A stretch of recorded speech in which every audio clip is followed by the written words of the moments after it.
Assalamualaikum warahmatullahi wabarakatuh.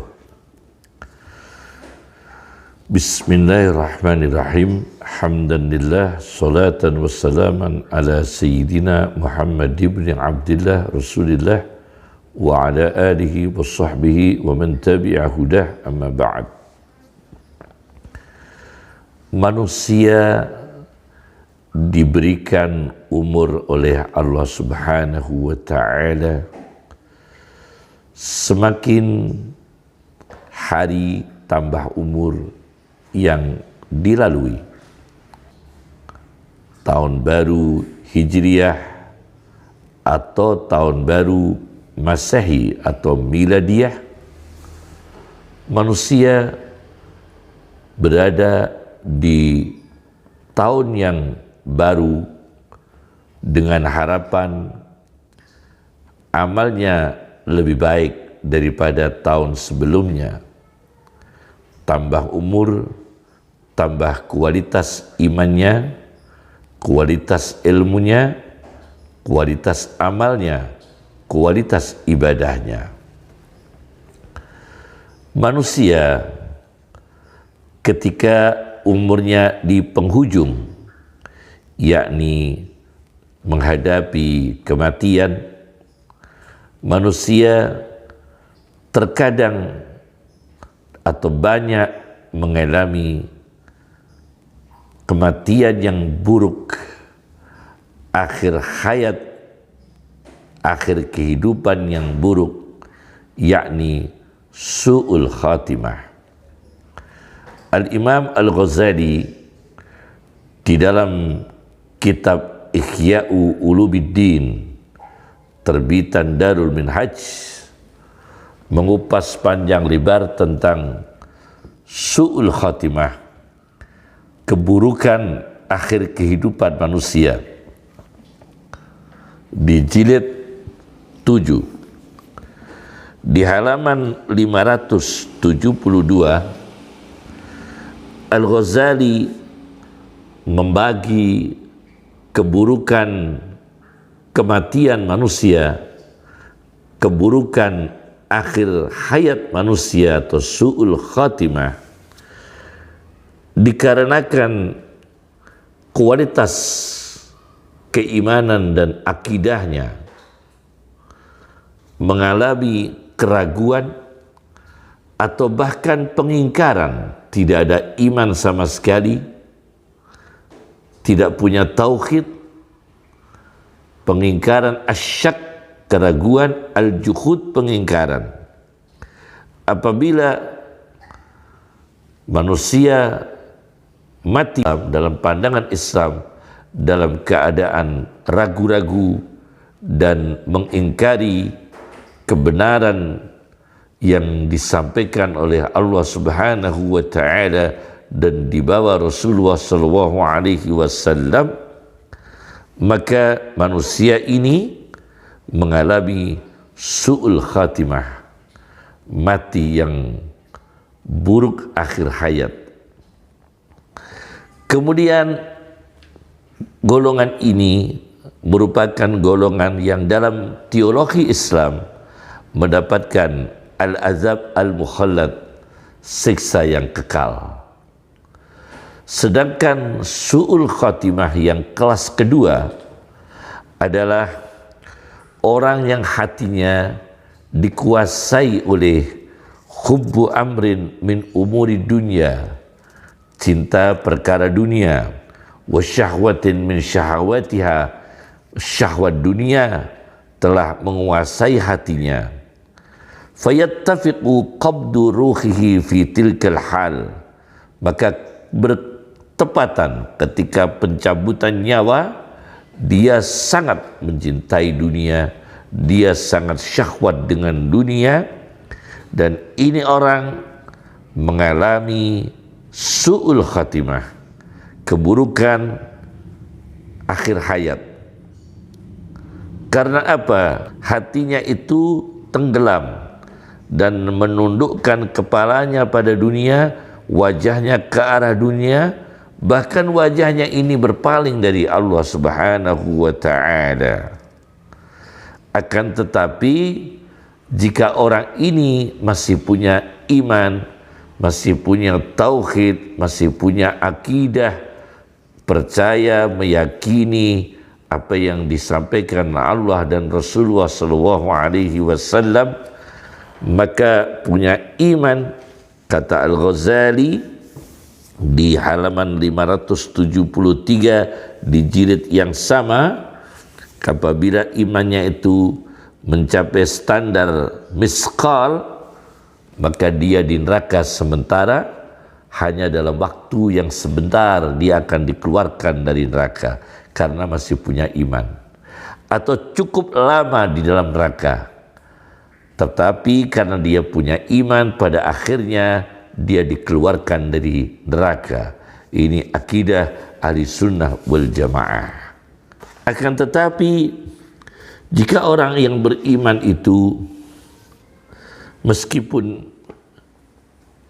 punya kekurangan, punya kekhilafan, tetapi imannya cukup kuat, itu dengan izin Allah dia selamat, tidak masuk neraka sama sekali. Ini ada dalam kitab Al-Mu'jamul Kabir karya At-Tabarani jilid 2 dengan nomor hadis 668. Taqulun nar, neraka berkata lil mu'min, pada orang yang beriman, yaumal qiyamah, di hari kiamat, juz ya mu'min, wahai orang mukmin, lewatlah, tidak usah masuk di dalam diri saya, lewatlah, kata neraka. Faqad atfa'a nuruka lahabi, maka sungguh telah memadamkan cahayamu, memadamkan kobaranku, yakni cahaya iman. Kemudian ini masalah yang pertama. Masalah yang kedua, konsekuensi dari su'ul khatimah. Apa akibat-akibat yang terjadi jika orang yang diberi umur di dunia ini kemudian matinya ini mati yang buruk, akhir hayat yang buruk, akhir kehidupan yang buruk? Bagaimana konsekuensinya? Konsekuensi yang pertama saya rangkum dari kitab Ihya Ulumuddin terbitan Darul Minhaj karya Al-Ghazali di jilid 7. Pertama adalah konsekuensi siksa kubur. Konsekuensi siksa kubur ini di Ihya halaman 573, 574 dikuatkan oleh hadis dari kitab Sunan Abi Dawud. Sunan Abi Dawud dengan nomor hadis 4753 dengan syarahnya, syarah Sunan Abi Dawud karya Ibnu Ruslan jilid 18 di halaman 349, 350, 364, 365. Rasulullah sallallahu alaihi wasallam ketika menceritakan orang kafir yang tidak beriman di dalam kuburnya. Bagaimana orang kafir di dalam kuburnya? Kata Rasulullah sallallahu alaihi wasallam di dalam hadis Sunan Abi Dawud, wa tu'adu ruhuhu fi jasadih. Orang kafir dalam kubur dikembalikan ruhnya dalam jasadnya. Wa ya'tiyanihi malakani fayujlisanih, maka didatangi dua malaikat, dan dua malaikat itu mendudukkan, memerintahkan orang kafir itu duduk, kemudian menanyakan siapa Tuhanmu. Orang kafir ini menjawab, saya tidak tahu, tergagap-gagap, saya tidak tahu. Kemudian ditanya lagi, apa agamamu? Saya tidak tahu. Kemudian ditanya lagi, siapakah orang laki-laki yang diutus di tengah-tengah kamu sekalian, yakni Muhammad sallallahu alaihi wasallam. Dia jawab, saya tidak tahu. Maka ada panggilan dari langit. Ada yang memanggil dari arah langit, karena orang dalam kubur ini dusta, an kadzaba fa afrishuhu, maka siapkan tempat tidur, lemek. Tidur bukan berarti dia tidur, tapi lemek tidur, tempat tidur bukan berarti dia tidur, minan nari, dari api. Wa albisuhu minan nar, berikan orang ini baju api. Waftahu lahu baban ilan nar, kemudian bukakan pintu menuju neraka. Akhirnya merasakan panasnya api neraka. Maka api neraka dan angin api neraka yang sangat panas, dan kemudian dihimpitlah dia di kuburannya sampai tulang-tulang rusuknya itu berkeping-keping. Kemudian ada petugas eksekutor yang secara profil fisiknya adalah a'ma. Disebutkan Rasulullah SAW, eksekutor a'ma yang buta, abkam bisu, ma'ahu mirzabbah, membawa palu atau ganden min hadid, dari besi, untuk memukul, menghajar mayit tersebut dalam kuburnya. Kemudian konsekuensi yang kedua, di dalam kitab Ihya yang sama di halaman 574, yaitu orang yang matinya buruk, akhir hayatnya buruk, keburukannya atau aibnya dipublikasikan di hari kiamat. Ini sangat berat karena aibnya, kemaluannya, keburukannya dipublikasikan di hari kiamat. Ini disebutkan dalam Ihya halaman 574. Nah, dikuatkan oleh hadis Sahih Bukhari. Sahih Bukhari hadis nomor 2441,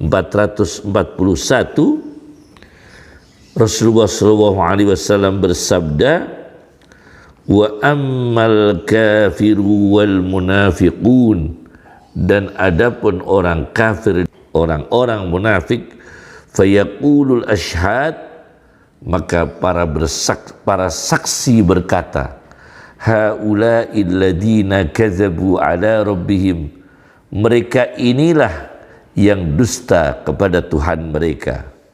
Ala la'natullahi 'alal zalimin, ingatlah kutukan Allah bagi mereka, atas mereka orang-orang yang zalim.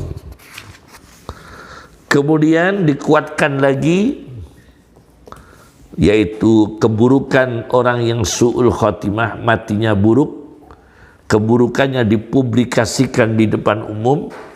Dikuatkan lagi di dalam kitab Musnad Ahmad bin Hanbal, nomor hadis 4795. Rasulullah SAW bersabda,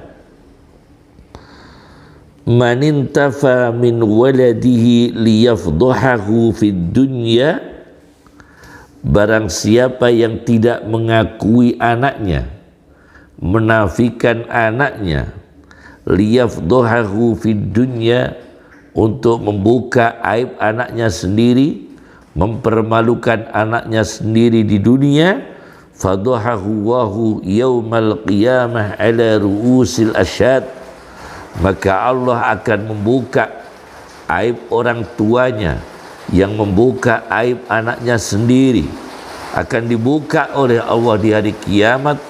Aib ayahnya, aib orang tuanya di atas, di tengah-tengah kepala-kepala para saksi Qisas bi qisas, pembalasan yang sama dengan pembalasan yang sama.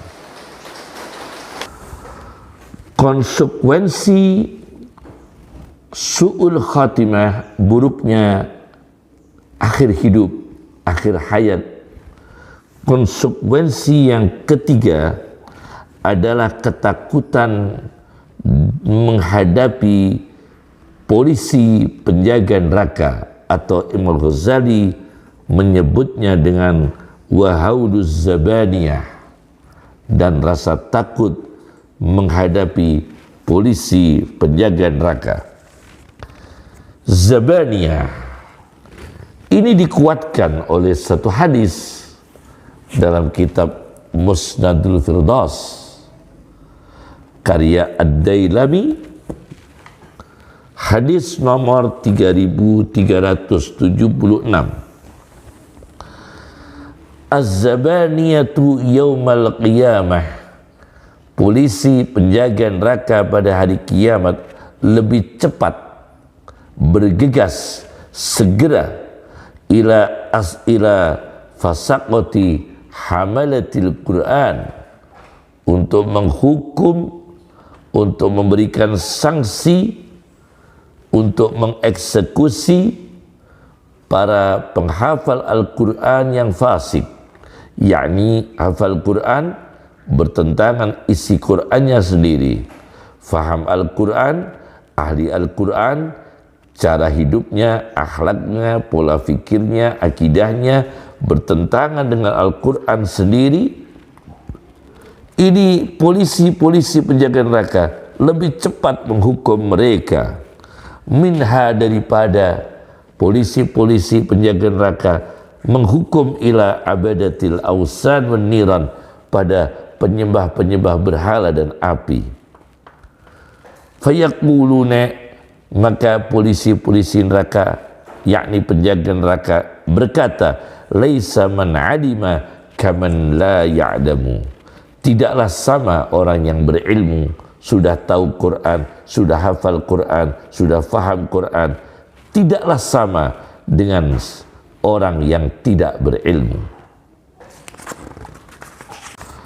Masalah yang ketiga, kesimpulannya adalah su'ul khatimah, buruknya akhir hidup disebabkan oleh satu, asyak wal juhud, yaitu keraguan dan pengingkaran terhadap akidah, iman, tauhid yang disampaikan Allah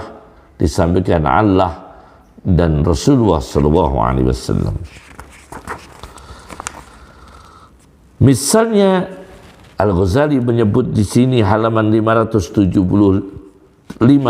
jilid 7 kitab Ihya Ulumuddin terbitan Darul Minhaj, al-mubtadi az-zahid, orang aliran bid'ah meskipun zuhud dunia. Kata Al-Ghazali, dia berakidah tentang zat Allah, tentang sifat Allah, tentang tindakan Allah, berbeda dengan yang sebenarnya. Meskipun dia zuhud dunia, maka ini membahayakan pada akhir hayatnya, karena dia telah meyakini keyakinan yang tidak sebenarnya, karena dia di akidah yang bid'ah, akidah yang sesat, ibadah yang sesat, karena tanpa ilmu hanya zuhud dunia. Fa ini tafaqa zuhukur ruhih, maka apabila bertepatan keluarnya ruh fi hadil khatrah, di dalam apa yang bergerak dalam hatinya, yakni keyakinan yang sesat, pemikiran yang sesat, qabla ayyuniba, sebelum dia kembali pada jalan yang benar, wa ya'uda, belum kembali ila asril iman, pada iman yang sebenarnya yang mendasar, faqad khutima lahu bisu', maka dia mengalami su'ul khatimah, buruknya kehidupan, buruknya akhir hidup. Bahkan bisa terjadi wa kharajat ruhuhu ala syirki, rohnya keluar dalam keadaan syirik. Wal iyadu billah. Semoga kita dilindungi oleh Allah dari perkara ini. Yang kedua, disebabkan oleh dha'ful iman, lemahnya iman. Dha'ful iman ini apabila mengalami sakaratul maut, kritis menghadapi kematian, maka cinta Allah itu lemah karena imannya lemah. Dia lebih dominan rasa sedih karena berpisah dengan dunia. Dan dunia ini yang dicintai, yang dominan, yang menguasai dalam hatinya. Maka hatinya terasa sakit karena akan berpisah dengan dunia. Hatinya terasa sakit. Dan ini orang fayuhsya ayyasura fi batinihi bughdun lillahi ta'ala badalal khub. Na'udzubillah. Maka ketika dia mati, dikhawatirkan dalam batinnya itu muncul kebencian kepada Allah, kesal kepada Allah, pengganti cinta kepada Allah diganti dengan kesal ketika mati karena meninggalkan duniawinya, meninggalkan meninggalkan kekayaannya, meninggalkan asetnya, meninggalkan jabatannya, meninggalkan pengaruhnya, meninggalkan anak-anaknya. Ini bahaya sekali, dia mencintai sampai lupa cinta Allah Subhanahu wa ta'ala.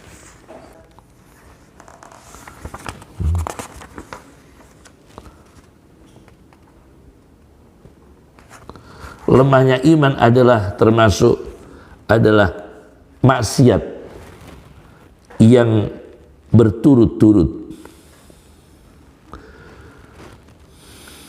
Ini bahaya, maksiat yang tidak dihentikan, dosa yang tidak dihentikan. Karena apa? Nanti kalau pas mati, dia dosanya tidak berhenti, mencuri, korupsi, menggunjing, melaknat, memfitnah, adu domba, merusak negara, mengeruk kekayaan negara, merugikan rakyat, mendolimi rakyat, misalnya itu terjadi.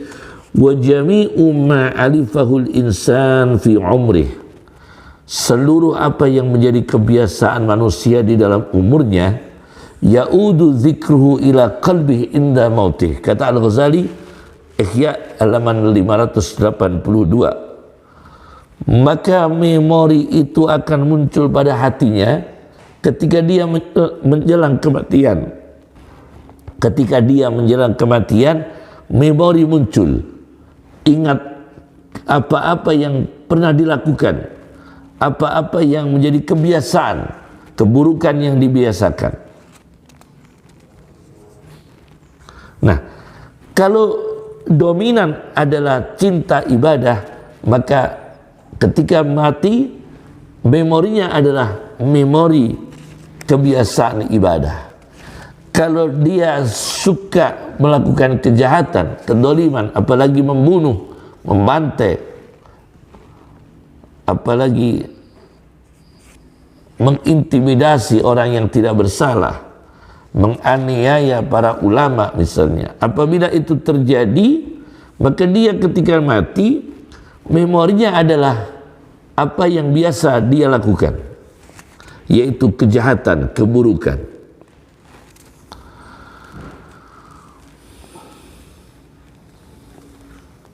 Apabila maksiat yang mendominasi kebiasaannya, khulaba dzikruha ala qalbih indal maut, maka memori itu menguasai, memori mengingat maksiat itu menguasai pada hatinya, dan hatinya ini terikat dengan maksiat. Fayataqayyadu biha qalbuh wa yasiru mahjuban 'anillah, dan dia tertutup, terhijab dari Allah Subhanahu wa ta'ala, dari Allah Subhanahu wa ta'ala. Ini masalah ketiga, Masalah keempat adalah yang sangat berbahaya, yaitu khatiru su'in, yaitu suara hati, bisikan hati yang buruk.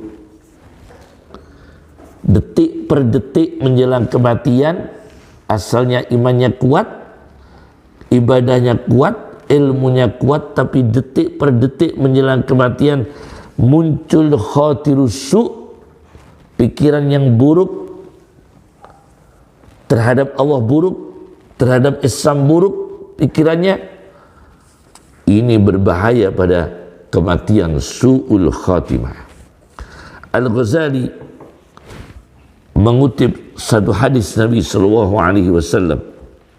Saya baca di Ihya halaman 588, hadis innar rajula la ya'malu bi amali ahlil jannah khamsina sanah. Sesungguhnya ada laki-laki sungguh beramal dengan amalnya ahli surga selama 50 tahun. Hatta la yabqa bainahu wa bainal jannah illa fuwaqun naqah.